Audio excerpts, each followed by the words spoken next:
Good morning, Darryl. Mr. Darryl, how are you? Hello, Rabia, and it's great to be back on the show again. Yeah, it's great to have you on here. So we are talking today about dangers in the garden. What dangers lurk in the garden? Before we do, let's find out from you, what is it like? What's the weather like in Australia? Because we've Well, got some beautiful rain.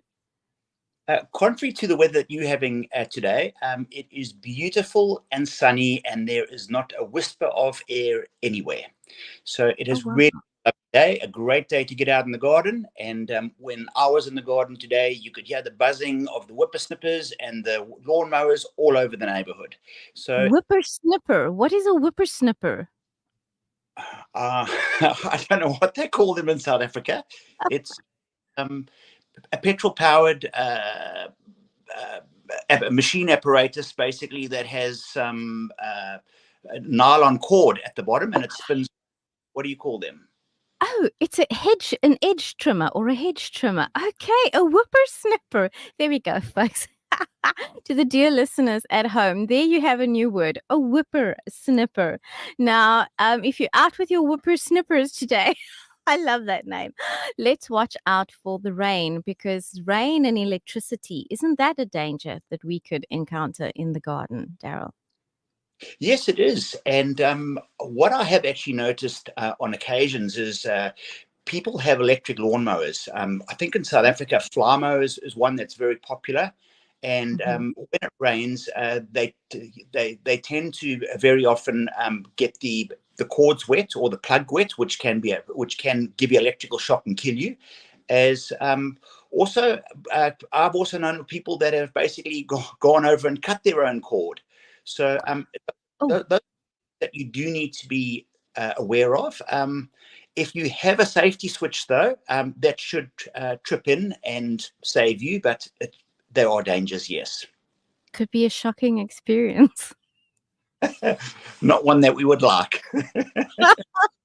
Brother Asfat Philly here is our sound engineer today. He's having a good giggle. Assalamu alaikum, brother. How are you? Hello. Alhamdulillah, it's on the other side of the studio. So you can't quite hear us.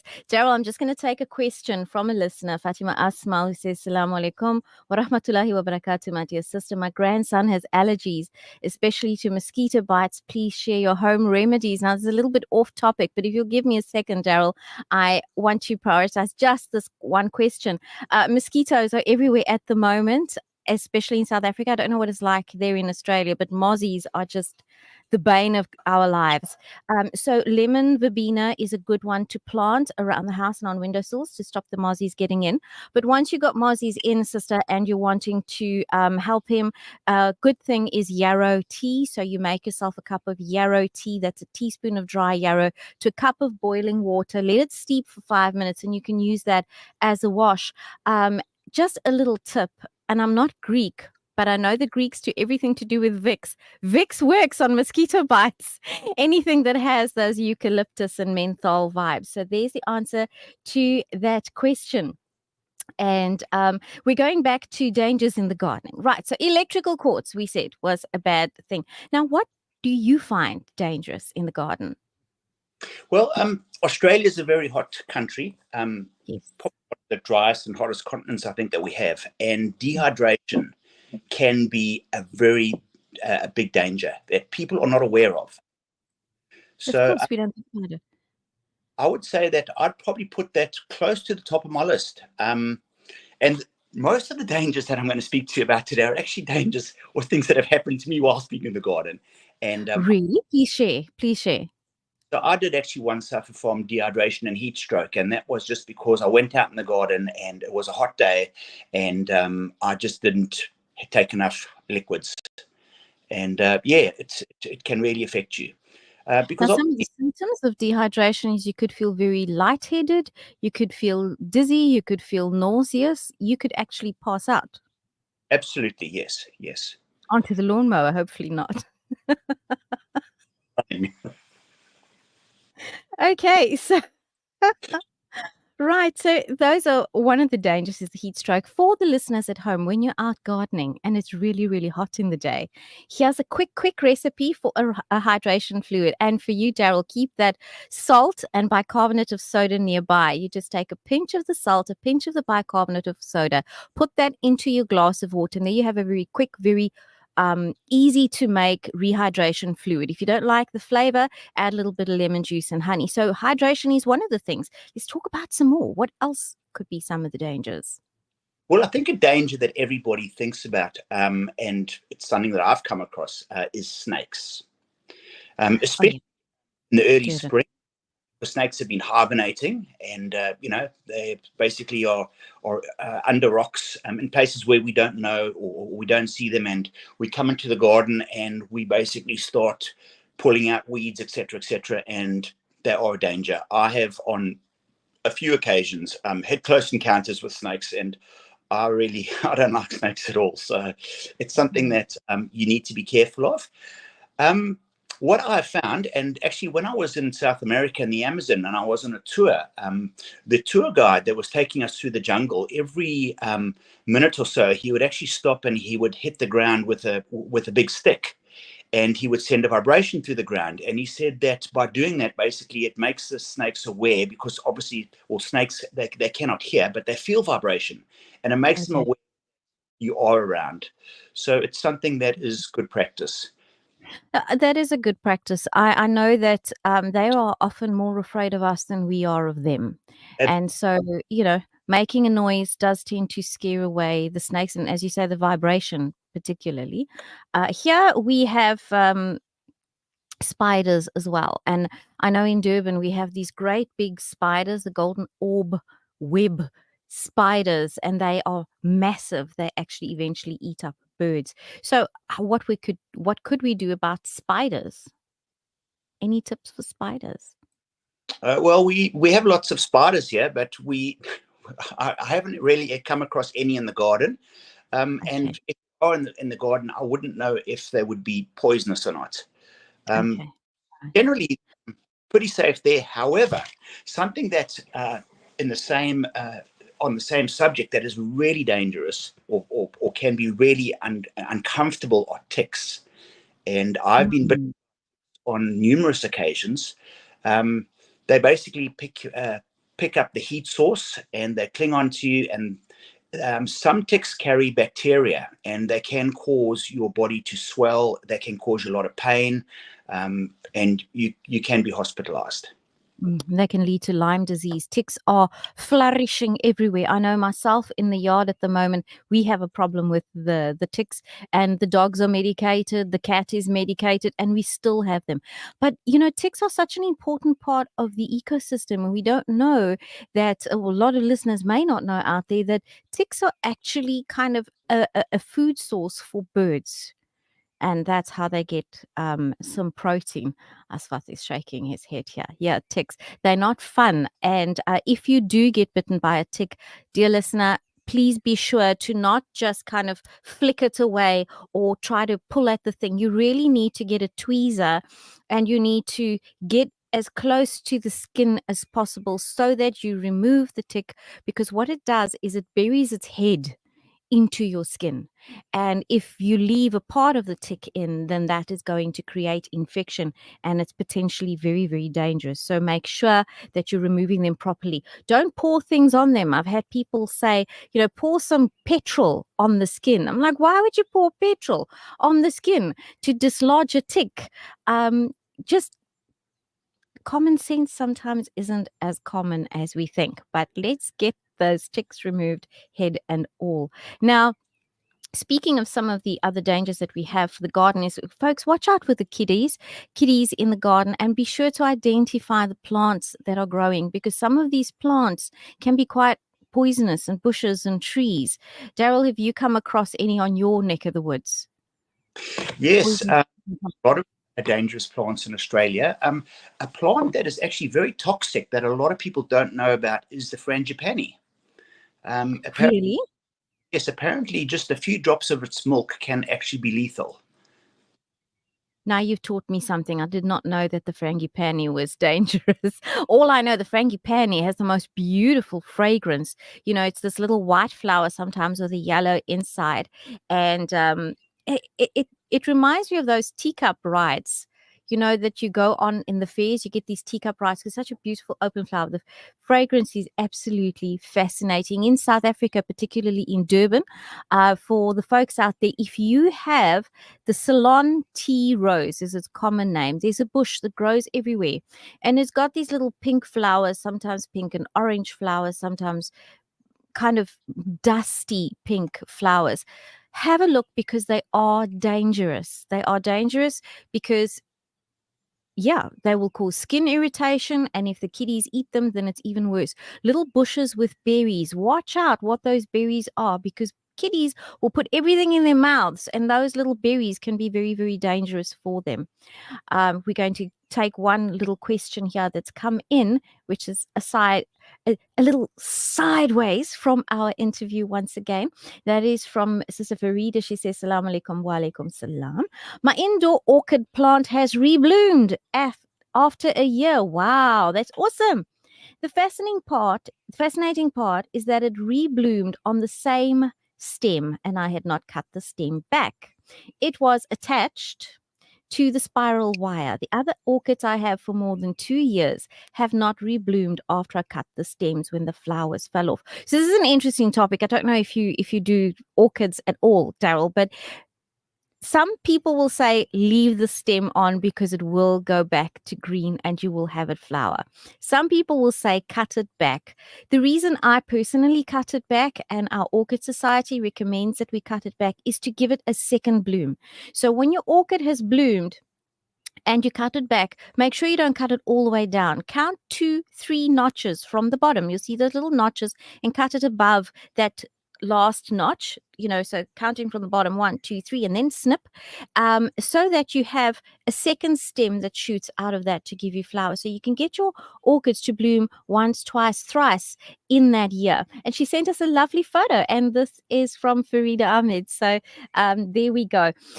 Going back to our dangers in the gardening. Now, I know you have the most incredible beasts and creatures and things in Australia to be afraid of.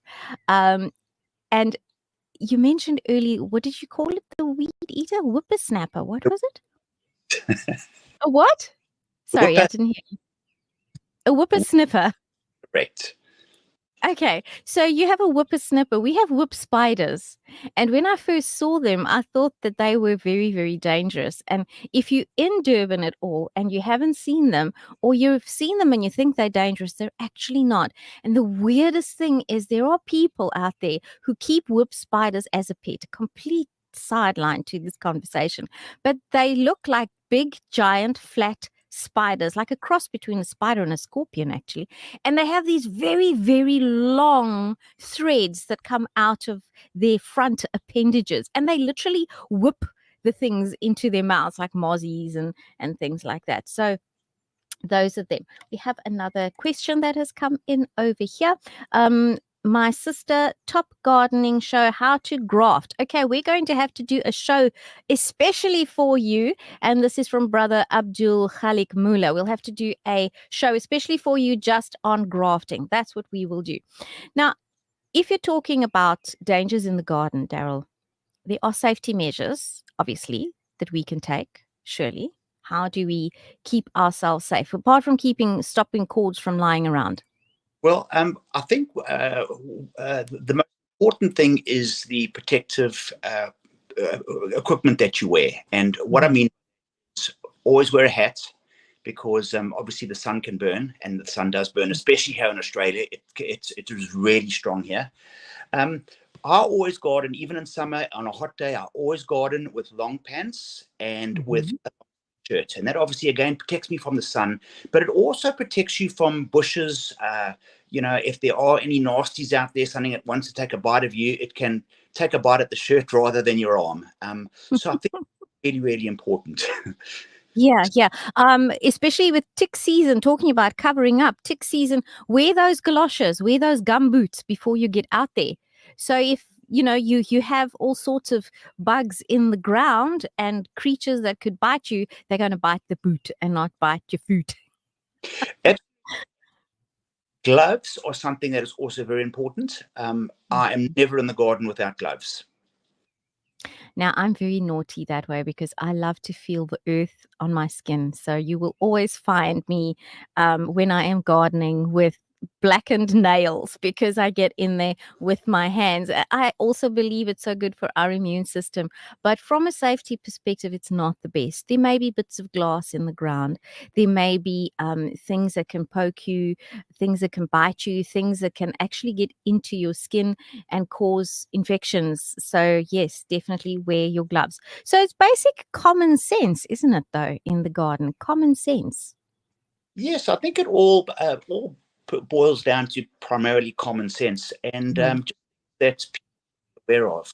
And another part of common sense is trip hazards, and I've seen people hurt themselves by their implements just because they've been in the garden, they're using a spade or they're using a rake, they put it down, they don't remember where they put it, they take a step backwards, they walk on it, and they stumble and fall over. We've seen. Yes, please go on. Yeah, and I was going to say it can be very painful. You can hurt yourself, and also when people use rakes, especially the metal rakes, to always put them with the sparks facing down, because again, I've seen people stand on those, and those sparks go right through their feet. Ouch, ouch, ouch, ouch. If you've had anything built in your garden, that happened to me. I had a chicken coop in the back that my father built for me, and then we dismantled it. And walking in the garden barefoot one day as part of my grounding and earthing, I thought to take a stroll in the garden in that area, not realizing that there was still wood on the floor. And in that wood was a nail that went right into my foot. So when that kind of thing happens, folks, if you do stand on anything, particularly things that are rusty in the garden, please get yourself to a doctor, because you probably need a tetanus shot to prevent any kind of disease or illness. So the other thing that is things that we don't look out for. We go out into the garden and we get so distracted and we're so busy with things, is falling branches. As we sit here, there is a branch dangling off one of my trees. And I looked at that as I drove out this morning. I thought, I need to pull you down. But I'm a little short, so if I pull you down, you're probably going to fall on my head. So I'll have to get my son to see to that. But yeah, keep your wits about you. Look around you, look up, look down. And when you spoke about that metal rake, I had visions of cartoons for the kiddies, any kiddie that might be listening. If you've seen the cartoons where Goofy will 10 to 1 always stand on a rake and the handle will whack him in the head. So watch out when you're out in the garden. It's a beautiful place to be, but yes, it can also be dangerous. Now, speaking of dangerous, it's very dangerous to avoid ad breaks. So let's go to an ad break and we'll be right back after this. Don't go away. And remember, you can WhatsApp your questions on 0609041056. We'll see you right after the break. Something's happening this October. Urban Woman with me, Razia Rangwich, is turning 4 and we're celebrating in style. Ladies, it's time to dress up, show up, and join us for a live show, a delicious lunch, and of course, cake. Stand a chance to win an air fryer and enjoy plenty of exciting prizes and surprises. Block your calendar, Thursday, 31st October, 10 a.m. to 12 at the Alansar Conference Center. Tickets are 100 Rand available from the Alansar shop. Hurry, only 50 seats available. Book your spot and soak up some positive vibes. Come get our butcher's best for less at Checkers Foods Cowie Park. Enjoy certified halal butchery products like Chabot Wurst Thick, $79.99 per kg. Extra lean beef mince, just $109.99 per kilo. Steakhouse Classic Beef Porterhouse Steak, just 13 Rand per 100 grams and 39 Rand per 300 grams. Deals valid from Monday, October 7th until Sunday, October 20th. Only at at Checkers Foods Cowie Park, now certified by the NIHT, the National Independent Halal Trust, across our butchery, bakery and deli. Hungry for flavour? Head over to Nando's Pavilion, Westville Mall or Oceans Mall, where our flame-grilled peri-peri chicken is always fresh and flavourful. Experience our hospitality by dining in at Nando's Pavilion, Westville Mall or Oceans Mall, which are all NIHT certified, and stand a chance to win a holiday getaway for four valued at 10,000 Rand at the Umhlanga Sands. Nando's! Fire it up! As promised at last year's Durban Summer Cirque, part of our profits will go to making a real difference in our community. The Alan Sara Foundation proudly completed its first borehole for the community of Redcliffe. With water shortages affecting many, our mission is clear. Let's bring clean water to more areas in need. Join us in making an impact. Call Outreach on 031 208 1601 or visit alansar.org.za to help build more boreholes and transform lives. Radio Alansar, 24/7, 365.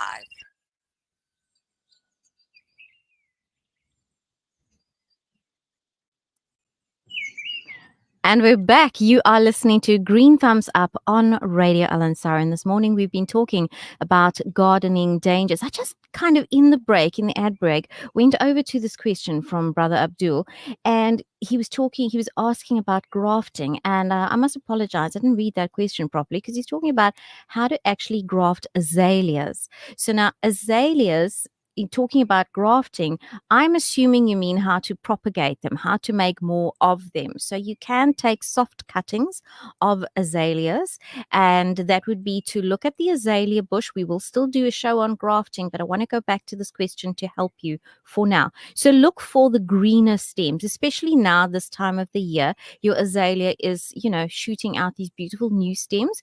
Take that last, say, 5 centimeters to 7 centimeters of the stem, the soft green part.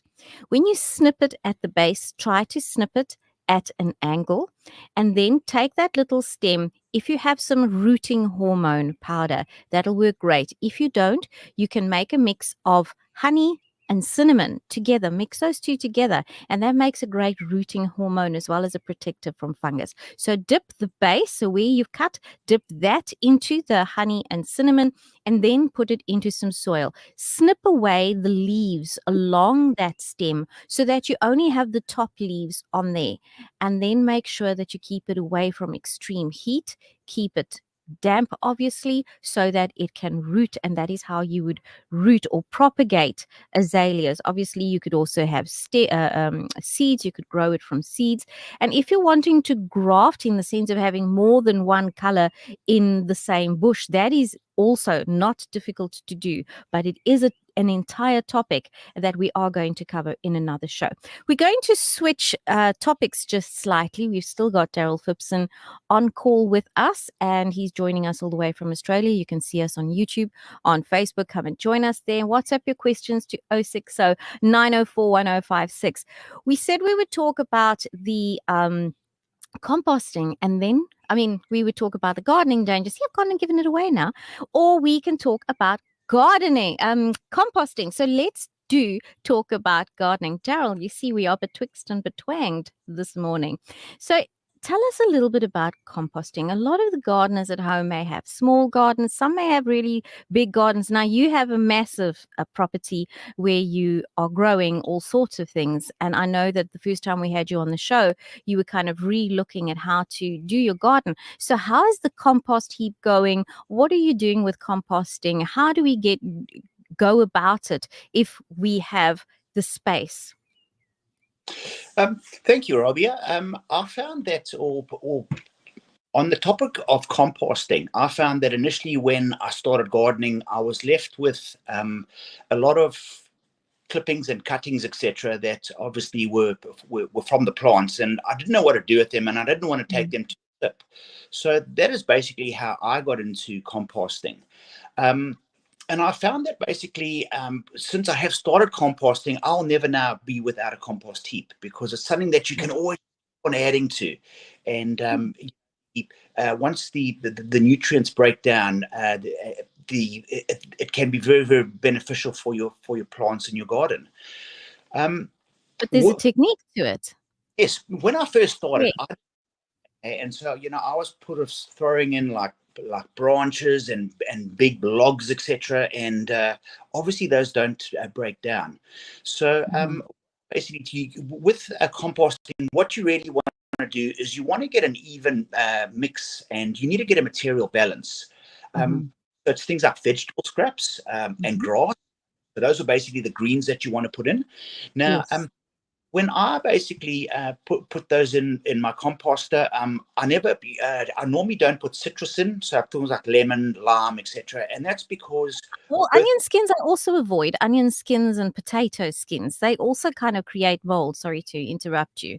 I tend to avoid potatoes, especially in onions. Yes. And what you also need to do is you need to basically have besides the nitrogen aspect of it, you also need the carbon aspect. And so you basically want rich browns, and those basically old dead leaves, cardboard, newspaper, items of such. And, if you just tear them up or put them in the compost heap, and then I suppose the most important thing to do is aeration. Because if you just sit there and you leave the heap, what will happen over time is that the oxygen doesn't get underneath anymore. It all gets used up, and so the biodegrading process stops working. You're talking about moving things and aerating things, and we've just had a message from one of our listeners that says, Assalamu alaikum, Sister Rabia, always a pleasure listening to you. I use a fork to loosen the soil in my garden, especially when we're expecting rain. Ground soaks the water best. But we're talking about aerating. And when you're moving the soil to soak in the rain, that's exactly what you're doing. You're adding space where the water can go in. So aerating our compost heap is important because we want the air to get in, because in order for things to decompose, they do need air to get in there. Now, how often do you turn your compost? Do you turn your compost, or do you just dig at the top layer? How would you go about it? I like to turn my compost totally, probably about maybe every 2 weeks. And I find that, yes, and I think it loosens it up. It gets more air in there, and it basically helps with the breakdown of the microorganisms. Okay, so yeah. I was going to say, I was speaking about water earlier. Water is also a very important aspect when it comes to composting. You want your compost to be damp, almost soggy, but you don't want it to be saturated with water, because if you have too much water, then again, there is going to be not enough air in there, and you're going to find that the breakdown doesn't occur.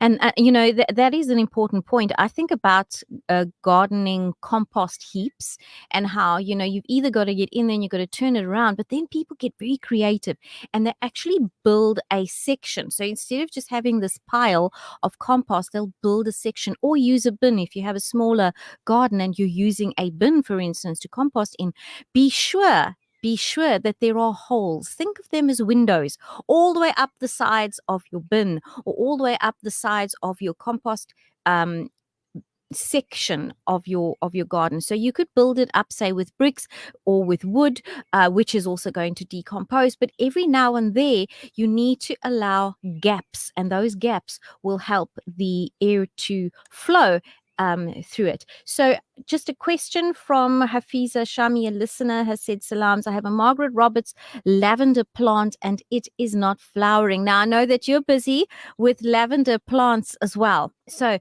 tips for flowering, letting your lavender plant flower. Remember, from a nutrient perspective, lavenders and every other plant require certain nutrients in order to flower. Nitrogen is going to give them leaves. You've got to clip it back so that it remains strong. So clip that lavender right back. Get rid of any dead wood that is in the middle, any branches, any stems that are dying off. Then we've got the nitrogen, that's your N. Then your phosphorus. The phosphorus is the P in NPK.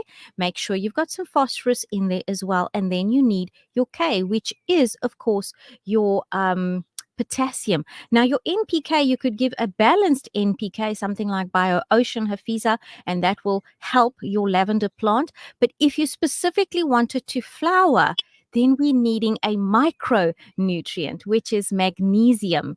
So magnesium that helps us to stop our legs from, getting restless legs in the night, actually helps plants to flower. So if you're wanting to get fruit, you're wanting to get flowers, you need that flower before the fruit. What you do is you add some Epsom salts. It's a quick and easy way to add magnesium to our plants as a micronutrient. So that will help, hopefully, for your lavender bush to flower. Make sure also that it's getting enough sun. If your lavender bush is kind of in the shade or you've got one indoors, it needs the sun in order to be able to produce you some lovely, lovely flowers. If it's been sitting for a long time, you've never given it compost, people tend to have these beautiful plants and expect them to just keep giving. But just like us human beings, we've got to feed ourselves. We've got to pour something into our cup in order to be able to give something out to others around us. So for that, we have our NPK. We did a show a while back, Darryl, on fertilizing and the basics. And I always find the easiest way to remember NPK is it's a step-by-step process. N is most important when you want leaves. So the flower cycle, the plant cycle. You want leaves, give it N. You then want it to start to throw some buds out, then you give it P. That's the phosphorus. And then you're wanting the potassium when you want it to go from your flower, make your flower grow and go into fruiting stage. So that's a little summary for you. Let's get back to composting. You talked a little bit to us about balancing the green and the brown materials, but there are some things that shouldn't go into the compost. What kind of things should we be avoiding? Absolutely. So what you want to do is you want to steer clear of foods like meat, dairy, and oily foods, because what these do is they attract pests, and Yes. something that can be a problem. And I'm talking about vermin primarily, rats. When you get rats, then you get snakes. Yeah. Um, So, mhm. Those are the things that you want to ideally keep away from. Yeah, they also provide a stink. They really stink things up. And people will often say, oh, Rabia, I want to do a compost heap, but isn't going to stink. Isn't that compost heap going to stink? Your compost heap should not be excessively stinky. If you are throwing things in there that are going to rot rather than, I don't know, turn and decompose. There's a difference between, that rotting is a part of the decomposition process. But when we talk about a rot that's set in, we're talking about food. Like you've taken out of your pot, you've got some leftover stew with oil that doesn't break down. And that just leads to the wrong kind of bacteria. That's going to attract flies. It's going to attract, as you said, Darryl, it's going to attract snakes and other nasties, and we don't want any of that in our compost heaps. Let's talk about a little bit about moisture. You said water. Now, if we overwater that compost heap or we use too much greens, then we get slime. So how do we know how much water to put in? Well, basically, the consistency should be like that of a wrung out sponge. It just needs to be damp. You don't want it soggy. Okay, so if you have a compost bin at home and you are growing and you're having, building your compost in a bin, tip it out. If the water runs out, let it run out. Let it run away completely. And that water is very, very valuable. It reminds me, Darryl, many years ago, I grew some really, really large spinach leaves. It was the Ford Hook Giant, I'll remember. And also it was the cabbage, the Shumulier cabbage. And I remember taking a picture where I still got at home where this one leaf was taller than I. Now, that's not difficult because I'm only 1.50 meters, but nonetheless, 1.50 meters is pretty big for the length of one spinach leaf or one cabbage leaf. And honestly, the secret to my success was something that I read when I was looking up how people grow giant vegetables. And that was compost tea. Because we talk about compost as in the actual dry matter, but you can turn that compost into a tea. Most important thing being to aerate it. Have you ever tried to make compost tea? It's essentially liquid fertilizer. No, I haven't actually made compost tea before. And that's primarily because when I compost, I try to always put my compost heap on a slope. And that's basically so that I can get good drainage. Okay, so that's exactly like tipping the bucket and the water flowing out. Now with compost tea, this is a really interesting technique that I learned is you'll take a bin or a big dustbin, and into that you're going to fill it up with water, and you're going to add things like eggshells, tea bags that you break open the tea bag, throw the contents in, and take that little paper and put that in your compost heap. And coffee, you can use bat guano as well. And then herbs. If you've got herbs in the garden that you really know are good for composting, like comfrey. Now, comfrey is one that you can throw into your compost heap. It's going to help to break down the compost heap, not adding too much heat, but you can put that into your water as well. So your liquid compost should look like a well brewed tea. But the secret is you need to put a little pump in there to keep it aerated. Just as our guest was saying, to aerate the compost heap, we need to aerate compost tea as well. And I find that that works well to just have a little pump in there, like a little fountain pump, or you need to go in there every day and just give it a good shake, give it a good whisk. The compost tea is great because you can also add things to it like your chicken poop. Chicken poop is absolute gold, but too much of it is going to be a problem for your liquid compost. You could put your chicken poop into your normal compost heap, Darryl. But let's talk a little bit about the heat that it generates and other heat that gets generated in the compost. If there is too much heat in compost, what then? Well, look, generally what happens is your compost heap normally gets to between 55 to 70 degrees. But if there is too much heat, what it actually does apparently is it actually kills the microorganisms that are eating away and actually create the compost. So the compost heap basically will stop working. Yeah, But so you end up with just dead matter. end up just with dead matter that's kind of just sits there, and like you used the word earlier, Rabia, it just rots, and Yeah. it does. So Yeah. sorry. So what are some of the things that's okay, some of the things that might generate a lot of heat in the compost heap? I think we've lost the signal. Are you there? No.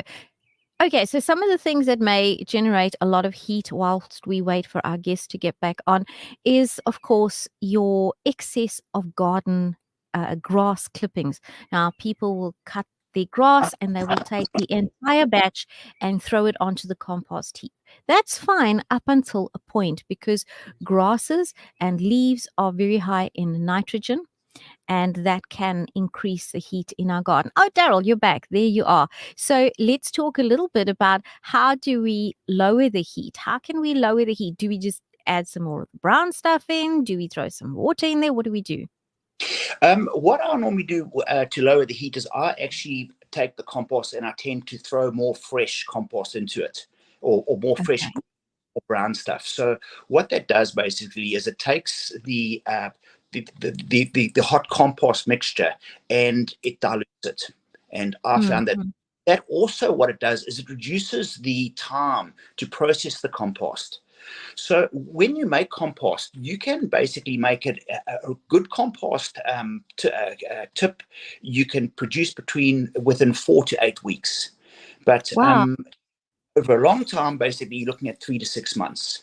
So by mixing in new parts of greens and browns into your compost, you'll find that if you mix and blend it in, it basically will break down a lot quicker. So if you've moved house and you have got lots of cardboard boxes, you know what to do with them. Put them into your compost heap, mix them in, and you can also use them in wormeries. Now, how about worms in compost? Now, worms are something that I really enjoy because of all the benefits that they can provide to your garden. Worms are great, and like I mentioned earlier, I always don't put citrus things like oranges, especially lemon, limes, etc. I don't ever put that in the compost heap because it's something, they're very acidic and it actually chases worms away. So I want to encourage the worms, and I find generally with food scraps that will attract a lot of worms. and when they get into the compost heap, it just works so much better. Yeah, you could actually introduce some of, earthworms. You go and buy, sell some earthworms and introduce them into your compost heap. Perhaps just put them into one of the areas. So lift a section of the compost heap, add some cardboard down so that they are safe. Throw in a little bit of potting soil just to make like a little nest for your wormy worms. Okay. And then put them in there. Yeah, keep them happy and let them then nosh away on stuff. We had a wonderful person on the show. I forget her name now. Was it Maggie? I think Patsy from the Worm Farm. She was on the show a little while ago, and she was telling us how there are things that not only are harmful for earthworms, but can actually cause them to melt and break down. And one of those things is pineapple. I didn't know that. So pineapple can actually melt down the worms. So now we know from you, Darryl, citrus as well. So we'll have to avoid some of the citrus if we want to keep the worms alive. Now, how do we monitor the temperature in our compost heap? Cooking Well, thermometer? Oh, what do we do? I just have an infrared thermometer that I use, but you can use a thermometer, and if you just want to take it and put it into the heap, leave it for 5 minutes, and then check the temperature. Like I said, 55 to 70 degrees is your ideal temperature. If the temperature goes up, it can actually lead to harmful pathogens that can develop, and you can create what is called bad compost. So 55 degrees is your ideal range, and you can obtain that and keep that. If it drops below 55 degrees, it generally means that there's not enough aeration. So just keep turning the compost on a regular basis, keep it nice and moist, but don't keep it soggy, and you'll get good results. That's it. It's, continuously adding materials. If you're always adding your materials to the compost heap and you're not turning the compost heap, then you're going to have a problem, because you're just getting these layers and layers and layers of wet, soggy, new material, and it's just not mixing in with the rest of the compost. So compost that's too wet, compost that's too dry, both of them are not great. And so that takes us to positioning of the compost in your garden, putting your garden heap out there. Where do you do that? Do you want it in the sun? Do you want it in the shade, semi-shade? What do you do in your garden? Ruth, the best place is to put it in full sun. Rabia. Apologies. That's okay. Put it into full sun. Yes. Okay. So the full sun is going to help to keep it hot and dry. Yes. And then obviously make sure that it's well watered. What I tend to do is, very often what happens with people is they start composting and then they start becoming impatient. They want to use the compost. It's like a waiting game. And then what happens is the compost is ready and they use all the compost and then they've got to start again.